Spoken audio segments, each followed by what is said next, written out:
At this point, when it comes to that Cy Young Award in the AL, it's Tarek Skubal's a loose. Because it's his word, we're just a reminder of it last night. He struck out 13 hitters in 7 innings, and the Tigers beat the Twins 3-0 on Sunday. Only 1 hit as he improves to 10-0, and look at that ERA, 1.74 in his last 15 starts. In other words, very juicy when it comes to him since April 8th. The strikeouts matched Skubal's career high, last done on May 25th when he had 94 pitches in that shutout against the Guardians.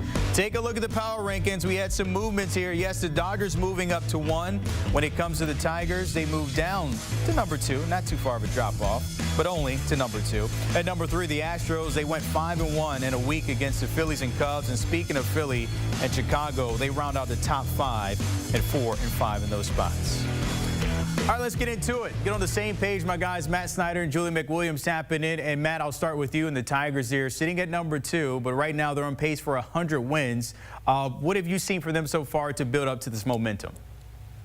They played really, really great through May and a decent portion of June. They still look good, obviously. They've fallen off a little bit, but them falling to number 2 is more just the Dodgers all of a sudden taking off, and I think they're going to set the world on fire in the second half now that they're starting to get the rotation healthy. But, hey, Tarek Skubal last night, that was amazing. I love to see a pitcher with such power and artistry combined. And as a fellow southpaw, I love seeing it out of a left-hander. Look, the AL Cy Young race is going to be really, really fun right now. Skubal, I believe, is going to win it. But you've got Hunter Brown, Max Fried right there. Jacob deGrom, Garrett Crochet, at least for the time being, are also in the mix. But, yeah, the Tigers, they're cruising along. It's going to be pretty easy for them to win the AL Central, relatively speaking. But they look great, just not number 1.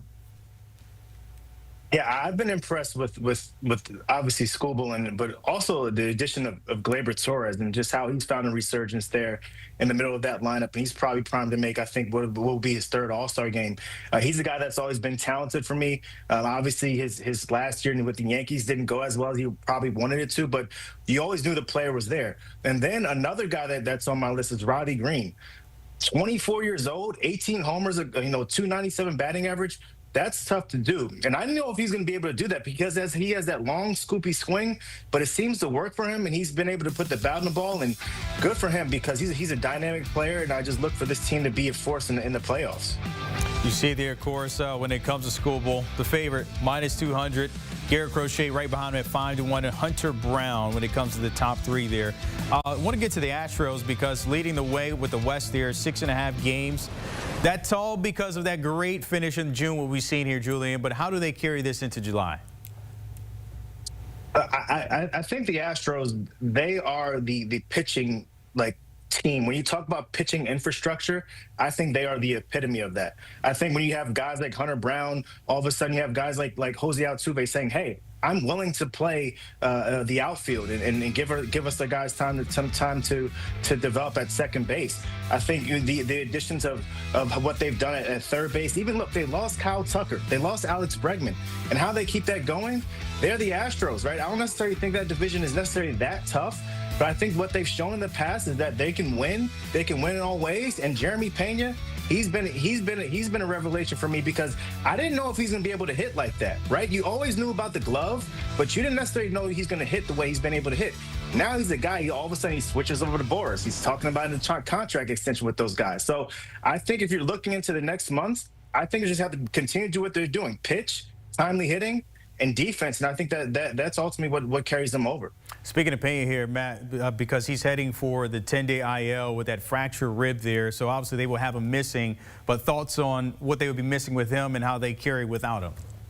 Well, it's too bad because he would be on the short list of the non-judge category MVP candidates in the American League to this point. But look, to Julian's point, the infrastructure the Astros have in place, it's a next man up. They've been this type of team. They've had this mentality for a long, long time. You have to go back to 2016 since they missed the playoffs. That's what they do. They lose guys to free agency, guys step up. They have injuries, guys step up.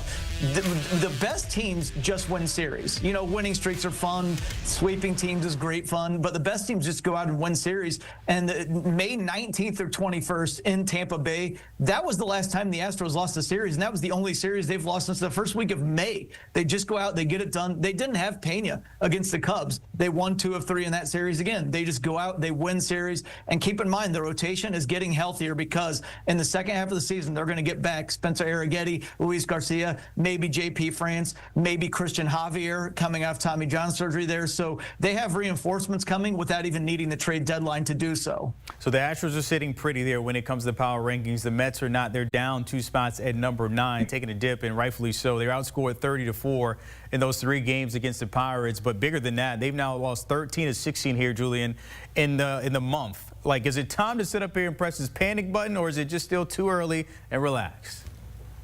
No, I think we need to massage the panic button, though, right? I mean, because you're looking back at this team, and I know everybody talked about their pitching in the beginning of the season, and their pitching was really good.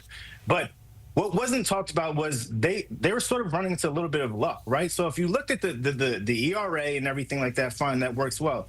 But their WHIP was like at the bottom of the league. So that suggests that there was a little bit of luck involved. So now those numbers are evening out. And I was crazy to think in the beginning of the season, I didn't have them making the playoffs in part because I didn't believe in their pitching. Now you just mentioned that number of 30 being outscored 30-4. I definitely think their offense will come around, but my concern is their pitching. They can outslug guys, but will they be able to outslug guys enough for the pitching to be able to hold up? That I don't know. Yeah, I totally agree with that. They need a lot more from the second half of the lineup there. I mean, Juan Soto is really, really hot right now. You know, Francisco Lindor is going to be there. Pete Alonso had the hot start to the season, but where's Mark Vientos? It looked like he had that gigantic monster breakout season last year and was going to be formidable, whether in the 4-hole or 5-hole for the Mets this season, and he hasn't really been there. So, yeah, in addition to the concerns Julian had about the rotation, you got to wonder about the second half of that offense. And really, should you need a team meeting in the middle of a series against the Pirates when you're that strong of a playoff contender? Come on, man.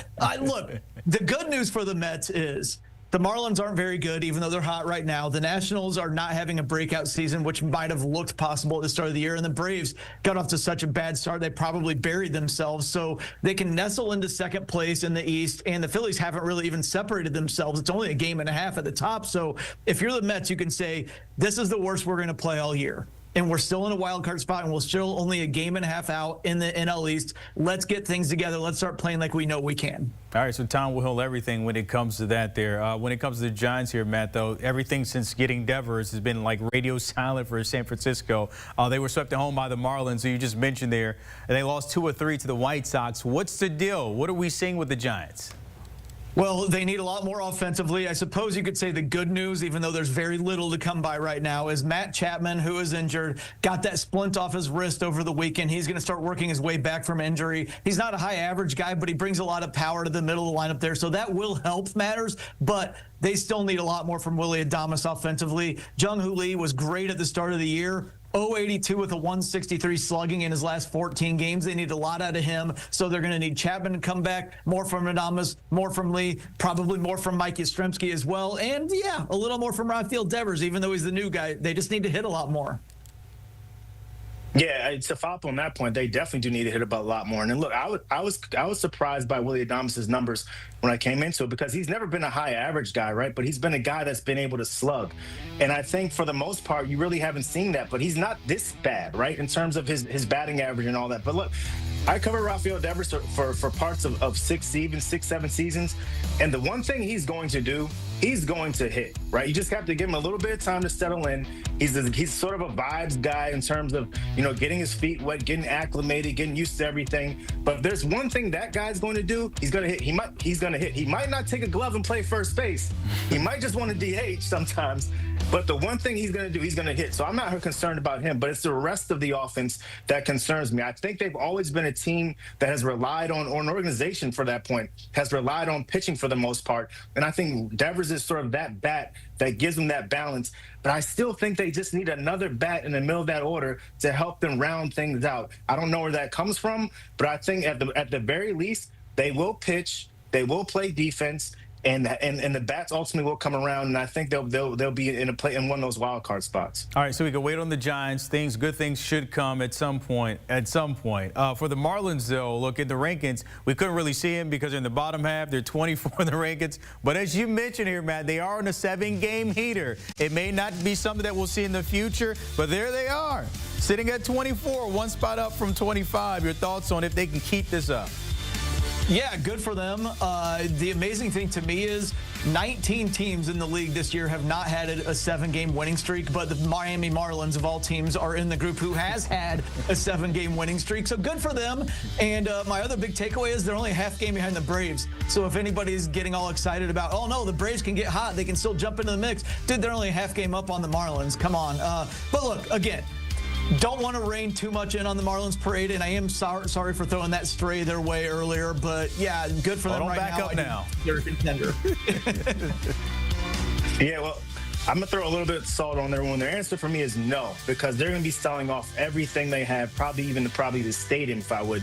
Probably cut the lights off by the time the trade deadline comes. So I don't think there's much to go with that. I think they're a rebuilding organization. They're an everlasting rebuilding organization. Sandy Alcantara, who hasn't pitched well this year, is probably going to be gone. So you're looking at that team and saying, what do they have left? Well, it's probably going to be a whole bunch of 4A guys. So Marlins fans could be happy about this now, whoever's left of the Marlins fans. But at the end of the day, I don't think this is a team that's going to do anything. No, and not too many fans go to the games. I can vouch for that because I've been there, and it's not the greatest thing. But we will see. We will see. Matt and Julie, appreciate as always, giving us everything we need on the diamond. But later tonight, we got more action for you starting at 6:35. Padres and Phillies, then the Yankees and Blue Jays. Max Scherzer out there. Reds and Red Sox at 7:10. Then at 9:40 hour, you got the Royals and Mariners along with the Giants trying to get something going against the D-backs.